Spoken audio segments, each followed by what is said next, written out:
This video is a somewhat combination of the previous two videos. We're going to cover kiting in the top right now, and buildings, which will also be in the top right at some point. Let's quickly just cover the ice golem again. Essentially, placing it in the other lane lets you move troops around the arena for just as elixir cost.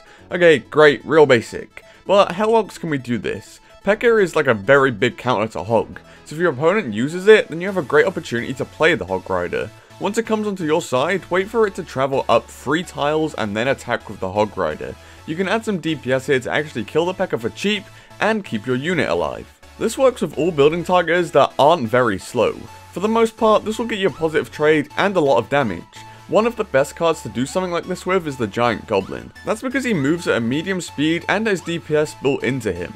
This also works with kiting across the lane, as he ends up murdering the P.E.K.K.A. Let's go into a different type of kiting now. Split kiting. This is where you distract a unit for an extended period of time because it has to chase units around.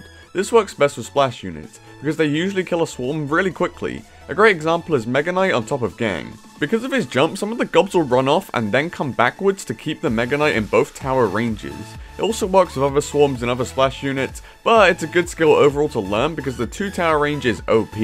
So mostly the rest of this video is going to be on buildings. 2.6 is a great example of this because of how much it has to kite around on defense. It uses skeletons and ice spirit to keep units distracted, whilst its DPS sits back and kills incoming units. With the cannon, it tries to do this a lot too. An amazing example is with a balloon, and bringing it to the king tower with a really quick cycle. 1 cannon to bring it to the middle, and 1 to bring it to the king. It's a very consistent way to kite this building targeter. And once more, this is all done because of kiting and the exclamation mark on top of a troop's head. This small series of videos is really all about that function, and how much you should use it to improve your game. Anyway, let's get into using more buildings.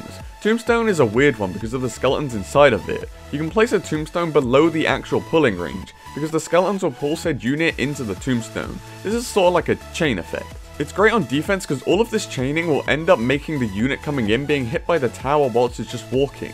For 3 elixir, this is amazing value. You get the pull of an ice golem worth 2 elixir, and then skeletons inside for 1 elixir. And this ignores the DPS from the spawn skeletons. In my opinion, Tombstone counts as a defensive building opposed to a spawner. This is because it offers next to no attacking threat, but is amazing on defense. Tesla is also a weird one, because it's smaller than the rest of the defensive buildings, and also hides. This offers not too much in terms of kiting. Cannon is a lot better because of its bigger pull range, so Tesla actually loses out because of its size. However, the DPS does sort of make up for this. It's very difficult to pull something into both tower range with a Tesla, compared to how do you do it with a cannon anyway. Finally, I saw a comment somewhere about Barbarian Barrel, so I thought I'd add it in. Essentially, if you use this card for spell value and a kite, then it's actually a pretty good card for 2 elixir. You can also use it to pull something across the lane, so this card can actually get a load of value if you use it correctly. That's mostly it for this mini series of videos, and hopefully this video covered some of the more advanced stuff. I really hate just saying random cards and giving specific examples, however I didn't really know how else to structure this video. All of the things were interlinked and we're covering kiting. Kiting is a fundamental to the game, and if you can master it then you'll gain massive trades within games to help you out. I tried to mention a load of cards in this video because I understand that not every deck runs Ice Golem, right?